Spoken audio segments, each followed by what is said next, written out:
आदाब नाजरीन, इस्तकबाल है आप सभी का मुल्क की बात में। मैं हूं आपके साथ पिंकी सहगल। खबरें शुरू करने से पहले एक नज़र सुर्खियों पर। इजराइल के खिलाफ ईरान कर रहा जंग की तैयारी, हमारी हाइपरसोनिक मिसाइलें रोकने में नाकाम है इजराइल। हूती सीएम योगी के बयान पर बोले मौलाना महमूद असद मदनी, कहा वक्फ जमीनों को सेफ्टी देना हुकूमत की जिम्मेदारी। यूएई में इस्लामी कानूनों में हुआ बदलाव, लड़कियों की शादी की उम्र में किया इजाफा। उत्तराखंड में इसी महीने लागू होगा यूसीसी, डेस्टिनेशन वेडिंग करने वालों को दिया तोहफा। दिल्ली दंगों की साजिश के मामले में हुई सुनवाई, वकीलों ने कहा उमर खालिद शर्जील इमाम ने तशद्दुद भड़काया। उस्मान ने किया पूरे कश्मीर का नाम रोशन, फ्लोरबॉल चैंपियनशिप में सिल्वर मेडल जीता। अफगानिस्तान ने भारत से की दरख्वास्त, कहा तलबा और ताजीरों को मिले वीजा। गुजरात में एचएमपीवी का तीसरा केस, 80 साल के बुजुर्ग की रिपोर्ट पॉजिटिव। अलीगढ़ यूनिवर्सिटी को मिली बम से उड़ाने की धमकी, पुलिस ने कैंपस में चलाया सर्च ऑपरेशन। इजराइल के खिलाफ ईरान लगातार जंग के लिए तैयारियां कर रहा है और अपनी फौज को मजबूत कर रहा है। ईरान ने 100 नए ड्रोन्स अपनी फौज में शामिल किए हैं और अपनी एंटी मिसाइल तकनीक को काफी एडवांस भी किया है। उधर इराक के सदर अपनी कुर्सी को खतरे में देखते हुए ईरान गए हैं, क्योंकि सीरिया में बशर अल असद की हुकूमत का तख्ता पलटने के बाद इराक में भी तख्ता पलट होने की कोशिश हो सकती है, जिससे कि ईरान का एक और हिमायती खत्म हो सके। बता दें कि ईरान ने कहा है कि अगर इराक में ऐसा होता है तो ईरान अपनी फौज को इराक में उतार देगा। इराक के सदर की ईरान के आयतुल्लाह खामेनेई से मुलाकात के बाद ये बात सामने आई है। इससे ये मालूम होता है कि ईरान इस जंग को लेकर बहुत संजीदा है। उधर ईरान की हिमायत याफ्ता तंजीम हूती ने ये दावा किया है कि इजराइल हूतियों के हाइपरसोनिक मिसाइलों को रोकने और उनका पता लगाने में नाकाम है। अब्दुल मालिक अल हूती ने कहा है कि यमनी फौज ने बार बार हाइपरसोनिक मिसाइलों और ड्रोन से इजराइल के अंदर फौजी ठिकानों को कामयाबी के साथ निशाना बनाया है। उन्होंने मजीद कहा है कि यमन की कार्रवाइयां इजराइल के खिलाफ यूं ही जारी रहेगी। हमारी कार्रवाइयां इजराइल में खौफ और घबराहट पैदा कर रही है। उधर अमेरिकी सदन में इजरायली पीएम नेतन्याहू और योव गैलेंट के खिलाफ गिरफ्तारी वारंट को रोकने के लिए एक ऑर्डिनेंस पर वोटिंग हुई। ये ऑर्डिनेंस 140 वोट के मुकाबले में 243 वोट से पास हुआ। आपको याद होगा कि इंटरनेशनल क्रिमिनल कोर्ट के प्रोसिक्यूटर करीम खान ने ऐलान किया था कि ICC Israeli PM Benjamin Netanyahu और उसके वजीर दिफा योव गैलेंट के खिलाफ वारंट जारी कर रहा है। यूपी के वजीर आला योगी आदित्यनाथ के वक्फ इमलाक को लेकर दिए गए बयान पर जमीयत उलेमाए हिंद के सरबराह मौलाना महमूद असद मदनी ने राय जाहिर करते हुए कहा है कि उनका बयान न केवल गुमराह करने वाला है बल्कि हकीकत से भी परे है। मौलाना मदनी ने कहा है कि वजीर आला ने बयान देते हुए अपने ओहदे के वकार को ठेस पहुंचाई है। उनके बयान से ऐसा लगता है कि वो मुस्लिम अक़लियती बिरादरी के खिलाफ खड़े हैं। जमीयत उलेमाए हिंद के लीडर मौलाना महमूद असद मदनी ने कहा कि वक्फ जमीनों की सेफ्टी सरकार की जिम्मेदारी है, लेकिन सीएम के बयान से लगता है कि दुश्मनों की जमीन है। मौलाना मदनी ने कहा कि वक्फ जमीनों का मकसद हमेशा मुल्क की भलाई और बुरे वक्त पर जरूरत पड़ने पर इस्तेमाल के लिए रहा है। साथ ही कहा इनका इस्तेमाल इस्लामी तालीम जैसे मस्जिदों, स्कूलों, अस्पतालों और यतीम खाने के तामीर और जरूरतमंदों की मदद के लिए होता है। मौलाना महमूद मदनी ने ये भी कहा कि अगर मुल्क कभी मुसीबत में आए तो वक्फ की जमीन आप इस्तेमाल कर सकते हैं और हर मुस्लिम खुशी खुशी इसे दे देगा। इसके बाद उन्होंने सीएम योगी आदित्यनाथ के सर्जरी वाले बयान पर कहा कि सीएम योगी को खुद सर्जरी की जरूरत है। अरब मुल्क लगातार समाजी सुधारों को नाफिज कर रहे हैं। ख्वातीन और उनकी हिफाजत को लेकर किए जा रहे सुधार सालों पुराने उस अकीदे को खारिज कर रहे हैं कि इस्लामी कानून को मानने वाले अरब मुल्क इस्लाह पसंद नहीं होते हैं। सऊदी अरब में महिला हुकूक में इजाफा होने के बाद अब यूनाइटेड अरब अमीरात भी सऊदी अरब की राह पर चल पड़ा है। यूनाइटेड अरब अमीरात हुकूमत ने ख्वातीन के हक में कई कानूनों में बदलाव का हुक्म दिया है, जिसकी पूरी दुनिया में तारीफ की जा रही है। इस्लाम के मुताबिक निकाह की कम से कम उम्र 12 साल या लड़कियों को माहवारी आने को शादी की कम से कम उम्र तय की गई है। ज्यादातर आबादी इस उम्र में लड़कियों की शादी नहीं करते हैं, लेकिन गरीबी और पिछड़ेपन में इस्लाम की आड़ में कम उम्र में लड़कियों की शादी के मामले सामने आते रहते हैं। ऐसे में यूनाइटेड अरब अमीरात हुकूमत के जरिए शादी की कम से कम उम्र 18 करने से बाकी के इस्लामिक देशों और दुनिया में एक अच्छा पैगाम जा रहा है। हुकूमत ने इस कानून को सख्ती से लागू करने की बात कही है। हुकूमत ने 18 साल से कम उम्र के नाबालिगों की प्रॉपर्टी की हिफाजत करने, बिना इजाज़त के नाबालिग के साथ सफ़र करने, विरासत को बर्बाद करने और प्रॉपर्टी के पैसों का गबन करने जैसे जुल्मों के लिए कड़ी सजा का कानून बना दिया है। साथ ही तलाक पर भी फैसला सुनाया है। कानून बनाया गया है कि अगर शौहर शराबी है और नशे का आदी है तो दोनों में से किसी एक को तलाक देने का हक होगा। उत्तराखंड के सीएम पुष्कर सिंह धामी ने अपने सूबे में की गई पहलों का जिक्र करते हुए कहा कि देवभूमि उत्तराखंड में यूसीसी इसी महीने लागू होगी। उन्होंने कहा कि उत्तराखंड मुल्क का पहला सूबा है जहां यूसीसी नाफिज होगा। सयाहों की सहूलियत को देखते हुए कई तोहफे देने का वादा किया है। बता दें कि पहले माना जा रहा था कि धामी हुकूमत 1 जनवरी 2025 से सूबे में यूसीसी को लागू कर देगी। ताहम शहरी इलेक्शन को लेकर नोटिस जारी होने की वजह से हुकूमत 23 जनवरी तक कोई फैसला नहीं ले सकती है। ऐसे में माना जा रहा है कि उत्तराखंड की धामी हुकूमत 26 जनवरी 2025 से यूसीसी लागू करने का ऐलान कर सकती है। सीएम धामी ने कहा है कि देवभूमि उत्तराखंड में लगातार अकीदतमंदों और सयाहों की आवाजाही बढ़ती जा रही है। उन्होंने कहा, हरिद्वार और ऋषिकेश में हम गंगा कॉरिडोर बनाएंगे। शारदा नदी पर भी कॉरिडोर बनाया जा रहा है। इस पर काफी काम शुरू हो चुका है। उन्होंने कहा कि पूर्णागिरी में उत्तर प्रदेश से ज्यादा अकीदतमंद जाते हैं। मुझे काफी खुशी होती है। अब हम वहां शारदा कॉरिडोर बनाएंगे जिससे वहां सुंदर घाट होंगे। डेस्टिनेशन वेडिंग और टूरिज्म के तौर पर उत्तराखंड को डेवलप किया जा रहा है, जिससे लोग बाहरी मुल्कों में शादी और दीगर प्रोग्राम ना कर देवभूमि में करेंगे। दिल्ली तशद्दुद की साजिश मामले में 9 दिसंबर को दिल्ली हाईकोर्ट में जमानत अर्जी पर सुनवाई हुई। इस दौरान पुलिस ने हाईकोर्ट में दलील दी कि उमर खालिद, शर्जील इमाम और दीगर की तकरीरों में सीएए, एनआरसी, बाबरी मस्जिद, ट्रिपल तलाक और कश्मीर का जिक्र आने के बाद डर का माहौल पैदा हुआ है और मुल्क का माहौल खराब हुआ है। जस्टिस नवीन चावला और शैलिंदर कौर के सामने पुलिस ने उनकी जमानत अर्जी की मुखालफत की और फरवरी 2020 में दिल्ली में हुए फसाद के ताल्लुक से रोकथाम अधिनियम यूएपीए मामले में अपनी दलीलें रखी।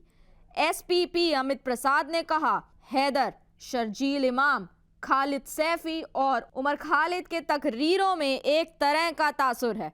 सभी एक ही मुद्दे पर बात कर रहे हैं और उन्होंने सीएए, एनआरसी, बाबरी, ट्रिपल तलाक और कश्मीर के बारे में बात करके लोगों में डर फैलाने का काम किया है।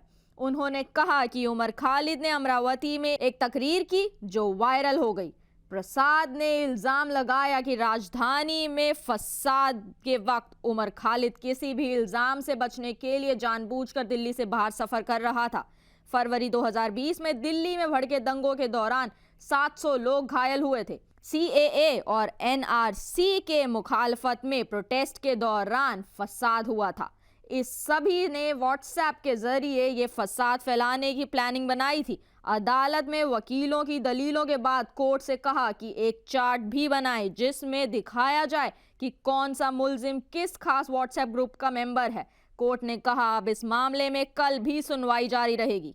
कश्मीर के पुलवामा जिले के कसबयार गांव के 9 साल के माजूर लड़के उस्मान परवेज, जो सुनने और बोलने से महरूम हैं, उन्होंने आंध्र प्रदेश में 18वीं फ्लोर बॉल चैंपियनशिप में जबरदस्त मुजाहिरा किया है। उस्मान के खेल के लिए जुनून सबके लिए मिसाल बनकर सामने आ रहा है।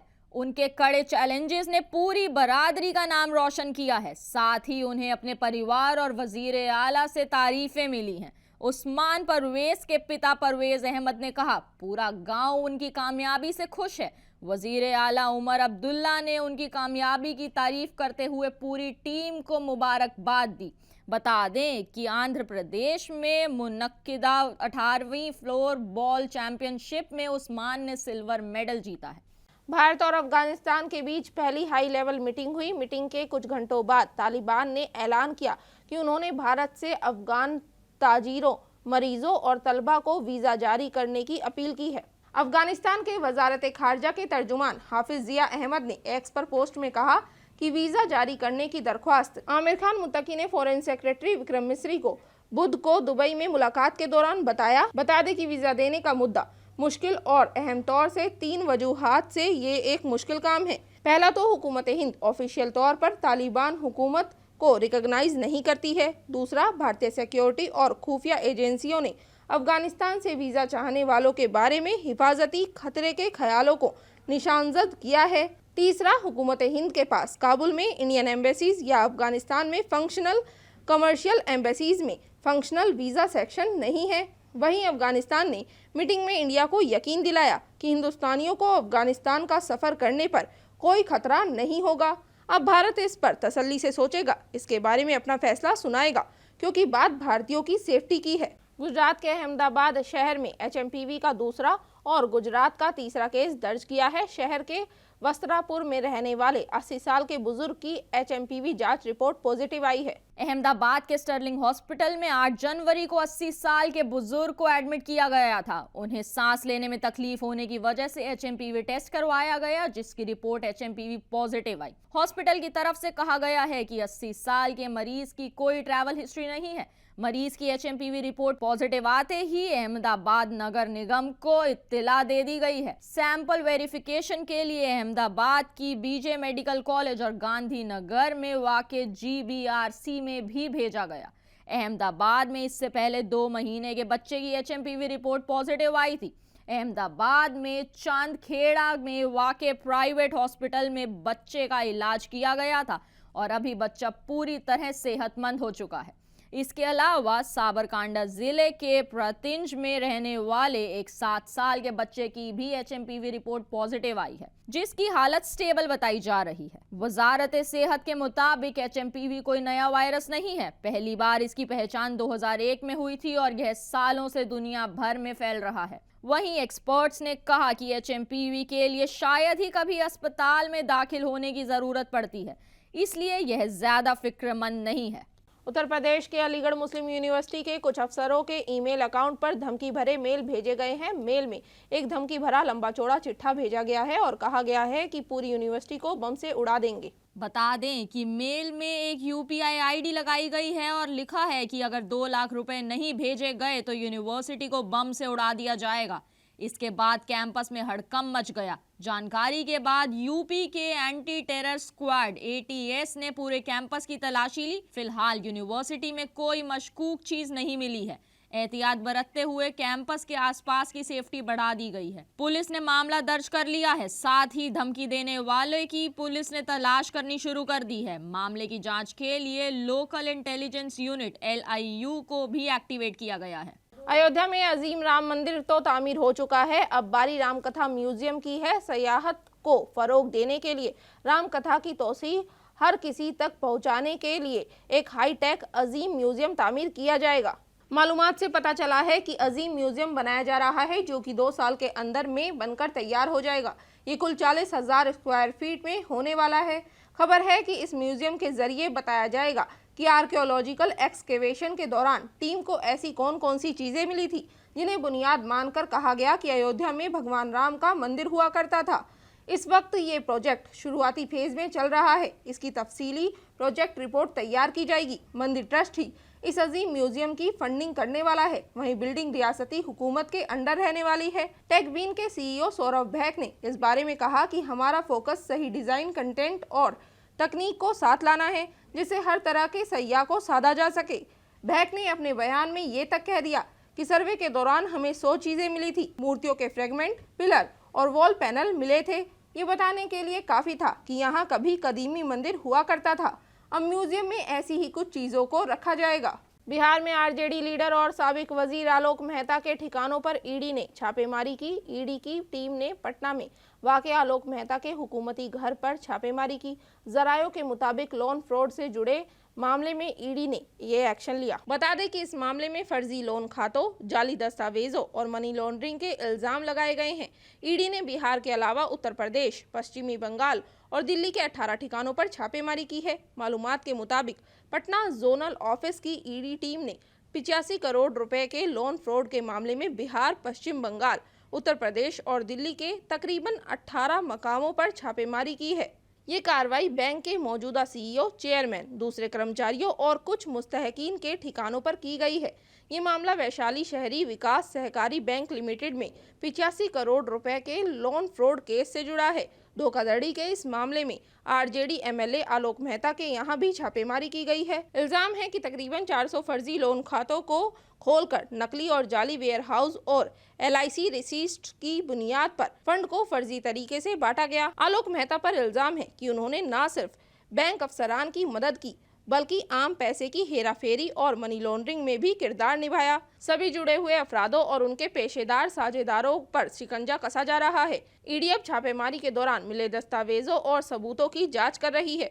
इस मामले में दूसरे बड़े नाम भी आ सकते हैं। पहाड़ों से आ रही ठंडी हवाओं ने राजधानी में सर्दी का सितम बढ़ा दिया है। दिल्ली NCR में आज सुबह पूरी तरह कोहरे की चादर से लिपटा हुआ नजर आया। दिल्ली में कोहरा इतना है कि इंसान को इंसान तक नजर नहीं आ रहा है। विजिबिलिटी 0 हो गई है। घरों से निकलने वाले लोगों को भी काफी मुश्किलों का सामना करना पड़ रहा है। गाड़ियों की रफ्तार भी थम गई है। ऐसे में सड़कों पर गाड़ियों को पार्किंग लाइट ऑन कर चलना पड़ रहा है। आज सुबह ऐसा लग रहा था कि दिल्ली NCR में सीजन का सबसे ज्यादा कोहरा है। अक्षरधाम मंदिर मार्ग, साकेत और पूसा रोड जैसी जगहों पर विजिबिलिटी कम रही। IMD के मुताबिक अभी घना कोहरा लोगों की मुश्किलों को और बढ़ाएगा। दिल्ली में जुम्मे को कम से कम टेम्परेचर 6 डिग्री और ज्यादा से ज्यादा टेम्परेचर 20 डिग्री सेल्सियस रहने के इम्कान हैं। घने कोहरे की वजह से दिल्ली एयरपोर्ट से आने जाने वाली फ्लाइट्स में भी देरी हो रही है। IGI एयरपोर्ट ने एडवाइजरी जारी कर लोगों से अपील की है कि घर से निकलने से पहले अपनी फ्लाइट्स कंपनी से कांटेक्ट में रहे। इतना ही नहीं, कोहरे की वजह से कई ट्रेनें भी देरी से चल रही है। दिल्ली और NCR के ज्यादातर अहम इलाकों में एयर क्वालिटी खराब से बहुत खराब लेवल में पहुंच गई है। CPCB के मुताबिक पॉल्यूशन का लेवल अभी घटने के इम्कान नहीं है। नाजरीन, मुल्क की बात में आज के लिए बस इतना ही। मुझे दीजिए इजाजत। आदाब।